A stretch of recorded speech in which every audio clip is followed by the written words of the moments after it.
ಪ್ರಸನ್ನ ಕೇಳಿದ್ದಾರೆ ಹೇಸಲ್ವುಡ್ ಹಾಗೂ ಡಫಿನ rotational basis ಮೇಲೆ ಆಡ್ಸಿ ಮೇನ್ ಮ್ಯಾಚಸ್ ಅಲ್ಲಿ ಯಾರನ್ನ ಆಡ್ಸೋದು ಅನ್ನೋ ಕನ್ಫ್ಯೂಷನ್ ಅಲ್ಲಿ ಸಿಕ್ಕಾಕೊಂತಾರಾ, ಯಾವ್ದಾದ್ರು ಒಂದು ಪ್ಲೇಯರ್ಗೆ ಲಾಂಗ್ ರನ್ ಕೊಡೋದು ಒಳ್ಳೇದಲ್ವಾ ಅಂತ ಒಂದು ಇಂಟ್ರೆಸ್ಟಿಂಗ್ ಕ್ವೆಶ್ಚನ್ ಕೇಳಿದ್ದಾರೆ. ಪ್ರಸನ್ನ ಒಳ್ಳೆ ಒಂದು ಅಬ್ಸರ್ವೇಷನ್. ಬಟ್ ಆ clarity of thought RCB management ಗೆ ಅವ್ರ ಕ್ಯಾಪ್ಟನ್ ಗೆ ಖಂಡಿತವಾಗ್ಲೂ ಇದೆ.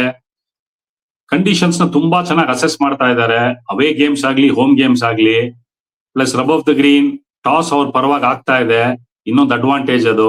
ಸೊ ಇದೆಲ್ಲ ಕೂಡ್ ಬಂದಾಗ ಹೇಳ್ದಂಗೆ ಶುಕ್ರ ದೆಸೆ ಓಡ್ತಾ ಇದೆ. ಈಗ ಇರೋ ಈ ಪರಿಸ್ಥಿತಿಲಿ ಕಣ್ಣು ಮುಚ್ಕೊಂಡು ಇನ್ನ ಒಂದ್ 2-3 4 ಮ್ಯಾಚ್ 10-12ನೇ ರೌಂಡ್ ತನಕ ಅವ್ರು ಬಂದು ಆಲ್ಟರ್ನೇಟ್ ಮಾಡಿ ವರ್ಕ್ ಲೋಡ್ ಮ್ಯಾನೇಜ್ಮೆಂಟ್ ನ ಕನ್ಸಿಡರ್ ಮಾಡಿ ಹೇಸಲ್ವುಡ್ ಆಗ್ಲಿ ಡಫಿನ ಆಲ್ಟರ್ನೇಟ್ ಮಾಡಿ ಆಡಿಸ್ಬೋದು.